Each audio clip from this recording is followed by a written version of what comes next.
بسم الله الرحمن الرحيم. الحمد لله رب العالمين، الصلاة والسلام الأتمان الأكملان المتلازمان على سيدنا رسول الله وعلى آله وصحبه ومن والاه. أما بعد، baada ya kumshukuru Mwenyezi Mungu na kutakia rehema na amani kwa chetu Bwana Mtume sallallahu alaihi wa alihi wasallam, tuendelea madarasa haya ya fiqh na tumefika katika maelezo yanayofungamana na swala, na mwisho tulizungumzia uwajibu wa kumamrisha mtoto kuswali na wakati gani anapigwa.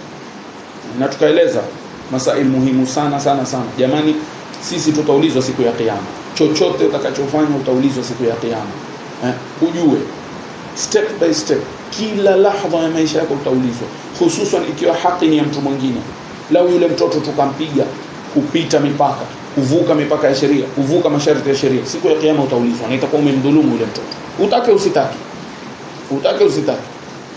Ndio sisi mara nyingi tunasema mimi namtia adabu, lakini uhakika ni kuwa ni shahwa yetu, ni ile hasira tulionayo. Mwanadamu hafai kuact kwa hasira. Ndio mtu anakasirika, lakini wakati utaact kwa hasira, basi pale utakuwa hautosimama kwa mizani ya sheria. Lazima yule mtoto utampiga kupita mipaka. La, ni haramu yule mtoto kupigwa kupita mipaka. Ndio sheria, anapigwa kwa kiasi kama tulivyosema. Na kuna njia nyingi za kumwadhibu yule mtoto, za kumtia adabu yule mtoto. Weza kumzuia hakuna kwenda mpirani, weza kumzuia hakuna kufanya hivi, weza kumzuia hakuna kuteza mchezo fulani. Yaani ajue weza kumwambia bwana, leo angalia huli nyama. Yaani almuhim, kila mtu ana njia zake na namna zake za kumwadhibu yule mtoto. Kuchapwa anachapwa, lakini kwa mizani ya kisheria na kwa sababu za kisheria.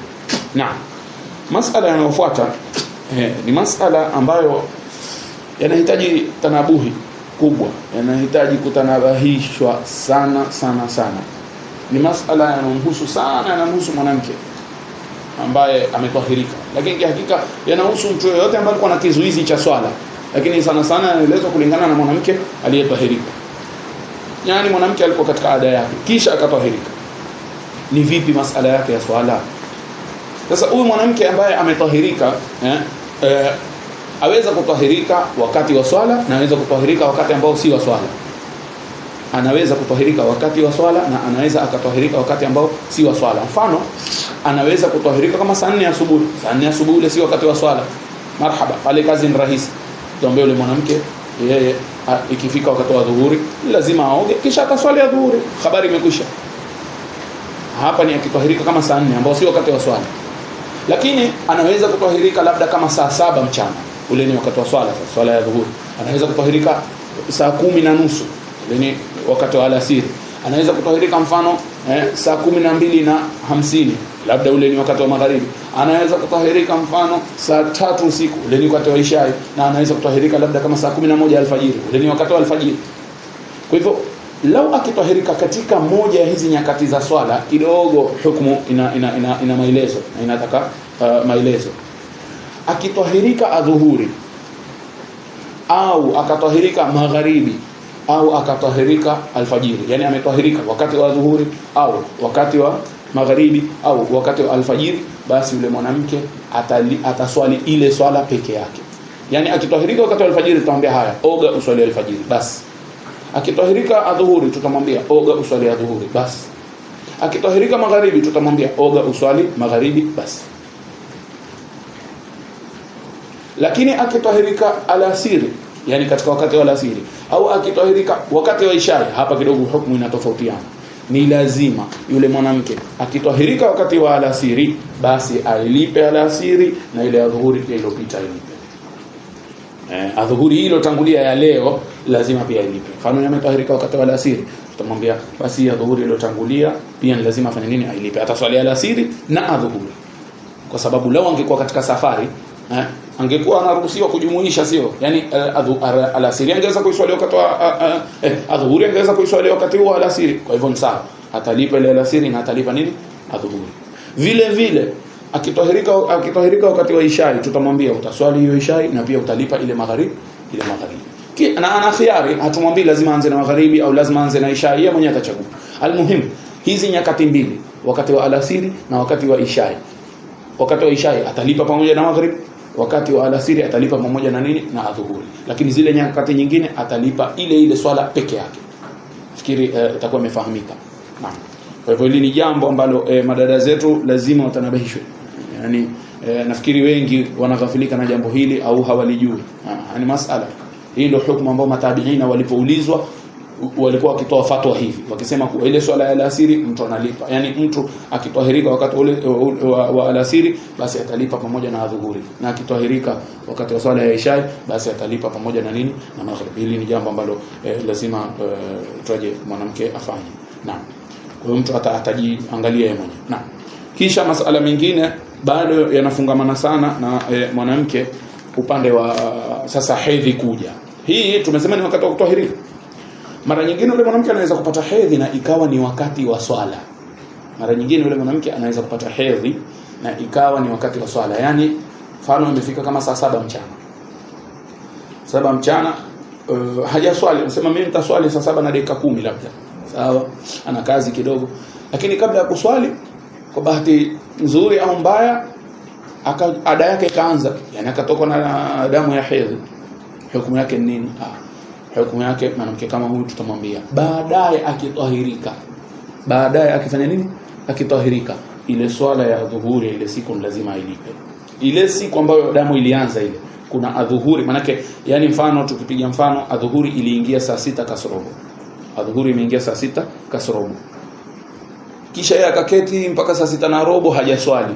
Sasa mimi nitaswali saa 6 na robo au nitaswali ile saa nitaswali saa 7 na robo au saa 7 na dakika 10. Hukumu yake ndio haina neno, hana madhambi mwanamke kama huyo. Ataswali saa 7 na dakika 10 ni sawa. Lakini ilipofika saa 7 maskini kwa bahati ada yake ikaanza. Hukumu yake nini mwanamke kama huyo? Tutamwambia uona hii adhuhuri alikuwa na nafasi ya kuswali. Ilikuwa time ishaingia akawa na nafasi ya kufanya nini? Ya kuswali. Hakukuwa na kizuizi chochote kingine. Basi baadaye akishatahirika ahisabu kuwa hii adhuhuri anadaiwa. Ahisabu kuwa hii adhuhuri anafanya nini? Anadaiwa, lazima aikidhi. Hili ni jambo pia muhimu sana. Na aweke rekodi. Aweke rekodi kama sisi mambo ya kibiashara, mambo ya kidunia tutaweka rekodi sawa sawa. Mbona mambo ya kidini hatuwezi kuweka rekodi? Utasikia baadhi ya watu wakwambia lakini sasa mambo ya kuweka rekodi sijui tabu. La, tabu vipi? Hii ni sheria jamani. Sisi tunaitaka pepo. Vipi tunaitaka pepo na tuna uvivu yani kiasi hiki? Kwa hiyo yule mtu, yule mwanamke ataweka nini? Ataweka ile ataweka katika akili yake kuwa mimi ile adhuhuri nadaiwa basi. Na hivyo katika swala zote. Mfano ile hedhi imekuja swala ya alasiri. Yani yeye alikuwa mashaallah yani yuko katika tahara. Kisha ikifika kama saa 10:30 yeye imeingia alasiri akisema mimi nitaswali kama 10:30.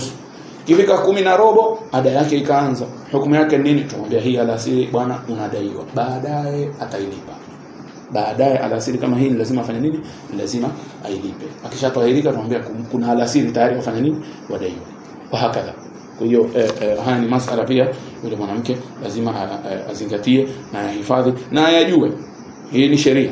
Tubainisha. Mtu akisema kuwa hajui hakuna neno. Ilikuwa mtu hajui basi sasa amejua. Kwa hivyo lazima afanye kazi masala kama haya. Naam. Kisha masala ya mwisho ambayo tutamalizia, masala ya hukumu ya kutanguliza swala ama kuichelewesha. Ni haramu, bali ni katika madhambi makubwa. Ni haramu tena ni katika madhambi makubwa mtu kuchelewesha swala ama kuiswali kabla ya time. Time ya swala haijaingia. Sasa bado ni saa 6 kamili. Mtu anataka kuswali, atakuswalia dhuhuri. Bwana mimi nina safari, nataka kuswalia dhuhuri sasa. Haifai. Haifai. Ngoja mpaka time ya dhuhuri ingie, uswali uanze safari zako. Au anza safari kisha utaswali njia. Hakuna kuiswali kabla ya time. Kuswali kabla ya time mambo mawili. Ni haramu, ni katika madhambi makubwa. Pili, swala haisihi. Mwenyezi Mungu katika Qur'an shatuambia inna salata kanat 'ala al-mu'minina kitaban mawquta. Swala ule wakati wake yani wanasema umekutwa, yani umefungwa. Wewe hauwezi kuja ukaufungua ukaswali time utakayo. Na kuchelewesha swala pia vile vile bila ya sababu ni haramu na ni katika madhambi makubwa. Bwana Mtume akifasiri ile aya alladhina hum an salatihim sahuna, akisema wale ambao juu ya swala zao wanasahau. Akaulizwa ya Rasulullah nani hao? Akasema ni watu ambao wanaichelewesha swala paka yatoka kwenye time. hawa wana adhabu kubwa siku ya kiyama. Wailul lilmusallina, wana adhabu kubwa, kuna shimo huko motoni lao hawa wenye kuswali. Aina gani? Alladhina hum an salatihim sahuna, wale ambao juu ya swala zao wanasahau. Bwana Mtume akasema sallallahu alaihi wasallam, ni wenye kuitoa swala nje ya time, tabaan ni bila udhuru. Kwa inshallah madarasa atakayokuja tutazungumzia ni udhuru za kuchelewesha swala. Hakuna udhuru wa kukosa swala. Kuna udhuru, kuna udhuru za kuchelewesha swala, lakini hakuna udhuru wa kukosa swala. Swala ni lazima iswaliwe kama tulivyofanya nini, tulivyoeleza inshallah. Naam, sallallahu ala sayidina Muhammad an-nabiyil ummi wa ala alihi wa sahbihi wa sallam. Alhamdulillah awwalan wa akhiran.